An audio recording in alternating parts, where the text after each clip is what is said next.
Crônicas do Amanhecer. Por Feijão, Centro Espírita Allan Kardec de Balneário Gaivota.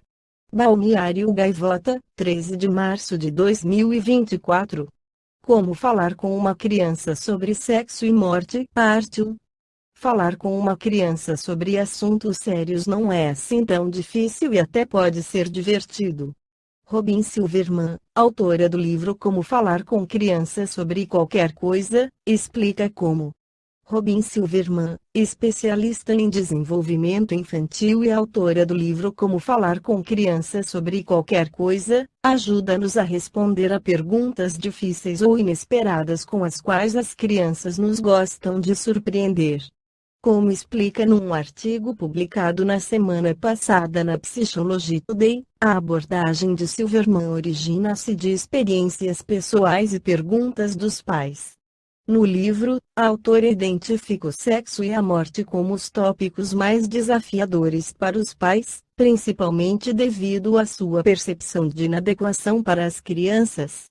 A abordagem de Robin Silverman para falar com as crianças sobre sexo e morte baseia-se em conversas honestas e apropriadas à idade que evoluem ao longo do tempo, utilizando situações do cotidiano como oportunidades de aprendizagem e garantindo que os pais sejam a principal fonte de informação dos filhos.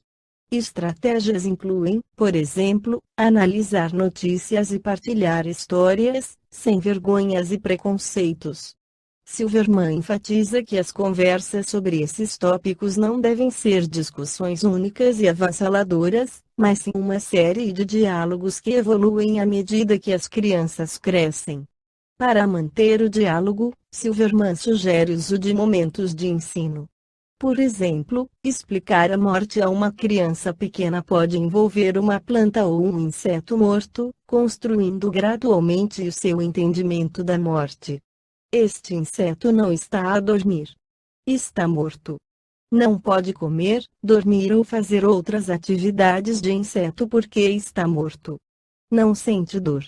Vemos o corpo do inseto, mas ele já não está vivo, exemplificou a especialista, aconselhando a nunca usar palavras ambíguas nem confundir as crianças dizendo que está a dormir.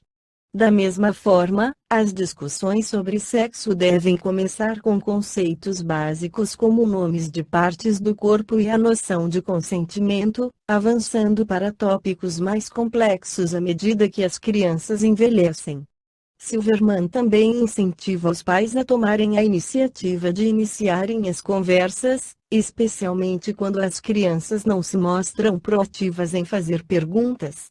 De acordo com o artigo publicado na Psychology Today, as crianças que se conectam com os pais sobre estes temas difíceis são menos ansiosas e menos propensas a envolverem-se em comportamentos de risco. O Espiritismo é uma ciência, filosofia e moral que trata da educação do ser humano. Allan Kardec, na terceira parte do Livro dos Espíritos, trata da perfeição moral e é adquirida através da educação, como ele esclarece, à medida que os homens se instruem acerca das coisas espirituais, menos valor dão às coisas materiais. Depois, necessário é que se reformem as instituições humanas que o entretêm e excitam. Isso depende da educação. Segue Allan Kardec, de todas as imperfeições humanas, o egoísmo é a mais difícil de desenraizar-se, porque deriva da influência da matéria, influência de que o homem, ainda muito próximo de sua origem, não pôde libertar-se, e para cuja manutenção tudo concorre, suas leis, sua organização social, sua educação. O egoísmo se enfraquecerá à proporção que a vida moral for predominando sobre a vida material e, sobretudo, com a compreensão, que o Espiritismo vos faculta, do vosso estado futuro real, e não desfigurado por ficções alegóricas.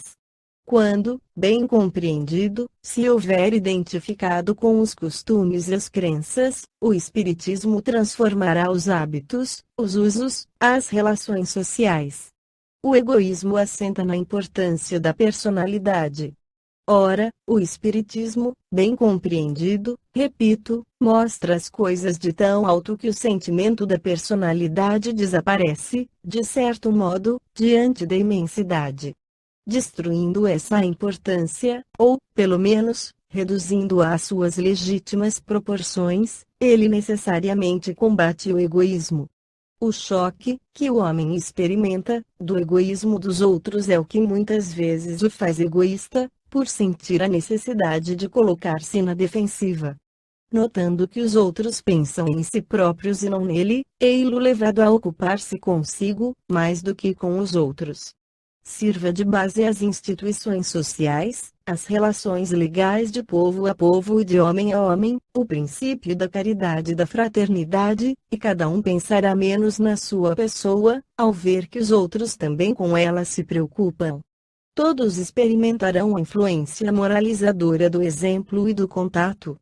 Em face do atual extravasamento de egoísmo, grande virtude é verdadeiramente necessária para que alguém renuncie à sua personalidade em proveito dos outros, que com frequência absolutamente lhe não agradecem. Esta foi a crônica do amanhecer de 13 de março de 2024. Por Alfredo Feijão Lopes.